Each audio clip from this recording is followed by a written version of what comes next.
정부가 2월 12일 노바백스 접종 계획을 발표합니다. 이로써 이번 달부터 국내 노바백스 백신 접종이 시작됩니다. 미국 제약사 노바백스가 개발한 코로나19 백신 뉴백소비드는 국내 품목 허가를 받은 5번째 코로나19 백신이자 유일한 합성항원 백신입니다.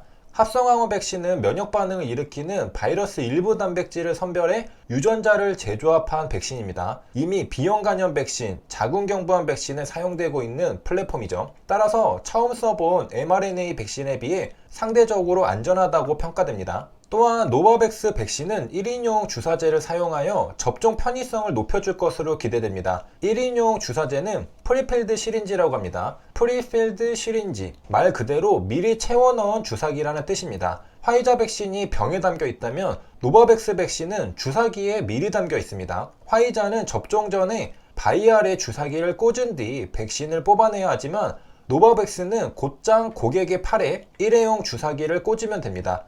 프리필드 시린지를 사용한 접종 방법은 백신의 용량도 정확하고 위생적입니다. 따라서 노바백스 백신을 맞으려고 기다렸던 미접종자들에게는 좀 더 유리한 옵션이 붙었습니다. 그런데 뉴스 기사를 보니 임상시험 자료 제출 시점에서 회복된 한 건의 신근염 발생이 있었다고 합니다. 오잉? 그런 게 있었나? 옛날에 우리가 공부했던 노바백스 임상 3상 논문을 다시 열어보았습니다. 2021년 6월 30일 NEJM에 실렸습니다. 한 건의 심각한 이상 반응 SAE가 발생했는데 바로 신근염, 마이오카르다이러스입니다. 신근염은 심장 근육에 염증이 발생한 상태를 말합니다. 신근염의 주된 원인으로는 바이러스 감염 또는 약물이 있다고 합니다. 바이러스 감염이 가장 흔하다고 하네요. 예를 들어 아데노바이러스, 헤르페스 바이러스, 인플루엔자 바이러스, 간염 바이러스, 에이즈 바이러스 등이 신근염을 일으킬 수 있다고 합니다. 약물도 신근염을 일으킬 수 있는데요. 예를 들어 화이자 백신은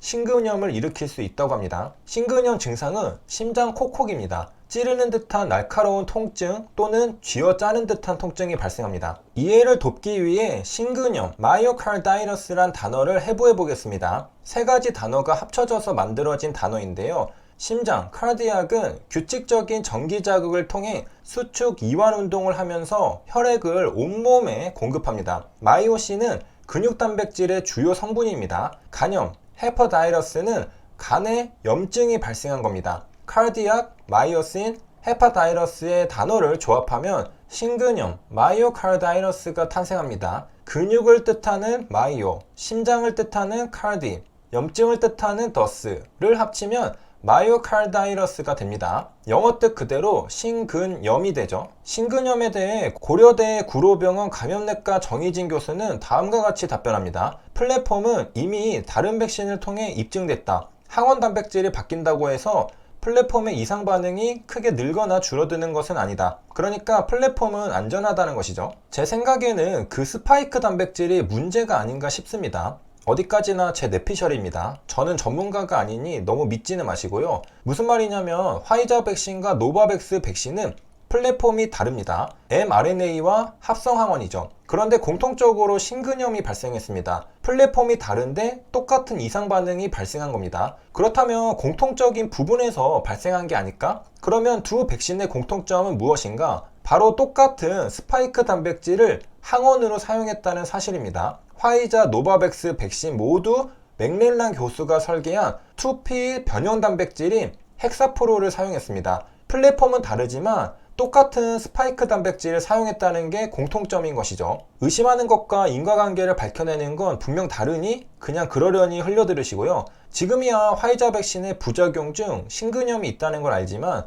만약에 좀만 더 꼼꼼히 노바백스 임상 3상 논문을 검토해봤다면 코로나 백신 자체의 신근염 위험도 어느 정도 예상해 볼 수 있었을 텐데 지나고 나서 밝혀진 것이 아쉽습니다. 제가 몰랐다는 게 아쉽다는 소리고요. 이렇듯 임상시험에서 신근염 한 건이 있었는데 그럼에도 불구하고 노바백스 백신은 엄밀한 임상시험을 거치고 긴급사용 승인을 받은 백신입니다. 물론 긴급사용 승인은 정식 허가보다 허들이 10분의 1로 낮습니다. 또한 물론 아직 FDA 긴급사용 승인은 나지 않았습니다. 한국을 비롯한 다른 국가들에서 긴급사용 승인이 나온 상태고요. 임상시험 결과를 검토하고 승인해 준 겁니다. 백신도 제품이자 상품입니다. 제품의 성능을 입증하는 건 바로 임상시험입니다. 그리고 신약에 대한 임상시험은 전부 컨트롤드 엑스페리먼트죠. 가히 골든 스탠다드입니다. 심지어 IT 기업들도 온라인 웹에서 컨트롤드 엑스페리먼트를 사용합니다. 이노베이션 할 수 있는 방법이기 때문이죠. 기업은 익스플로레이션 해야 합니다. 익스플로이테이션만 하는 기업은 결국 망합니다. 익스플로레이션 할 수 있는 과학적인 방법이 바로 컨트롤드 엑스페리먼트입니다. 그러니까 신약 개발할 때도 컨트롤드 엑스페리먼트를 사용하고요. 온라인 개발할 때도 컨트롤드 엑스페리먼트를 사용합니다. 안 쓰이는 데가 없습니다. 그렇다면 왜 컨트롤드 엑스페리먼트가 중요한가? 바로 인과관계를 찾아낼 수 있는 방법이기 때문입니다. 웹페이지에 변화를 주고 그 영향력을 알아냅니다. 엠바디는 구현하다는 뜻인데요. 아이디어를 정확하게 표현하다는 뜻이죠. 인과관계 입증하기를 정확하게 구현할 방법이 바로 컨트롤드 엑스페리먼트라는 겁니다. 그렇다면 변화를 준 다음 무엇을 관찰하는 것인가? 웹에서는 유저의 행동을 관찰합니다. 행동은 크게 두 가지가 있습니다. 관찰할 수 있는 행동과 관찰할 수 없는 행동이죠. 관찰할 수 있는 행동에는 걷기, 말하기, 앉기, 노래하기, 앉기, 먹기, 자기, 수학문제 풀기 등이 있습니다. 관찰할 수 없는 행동에는 생각하기, 느끼기 등이 있습니다. 화나거나 행복한 감정 그 자체를 관찰할 수는 없죠. 관찰할 수 있는 행동은 눈에 보이죠? 그래서 명백한 행동입니다. 따라서 overt behavior라고도 합니다. overt은 not hidden, not secret이라는 뜻입니다. 관찰할 수 없는 행동은 눈에 안 보이죠? 그래서 숨겨져 있는 행동입니다. 따라서 covert behavior라고도 합니다. covert는 hidden, secret이라는 뜻입니다. controlled experiment는 바로 관찰 가능한 유저의 행동을 측정합니다. 광고를 클릭했다면 광고를 클릭한 행동을 측정하죠. 광고를 클릭하려고 마음먹었던 걸 측정하지 않죠. 사람의 마음은 알 수 없습니다. 행동은 알 수 있습니다. 임상시험도 관찰 가능한 행동을 측정합니다. 약을 투여하고 나서 백혈구 수치는 어떤지, IgG 항체는 어떤지 등 이것저것 측정하죠. 임상시험도 웹실험도 최종 사용자에게 제품을 판매하기 위한 수단입니다. 그래서 최종 사용자로부터의 데이터를 확보하려고 합니다.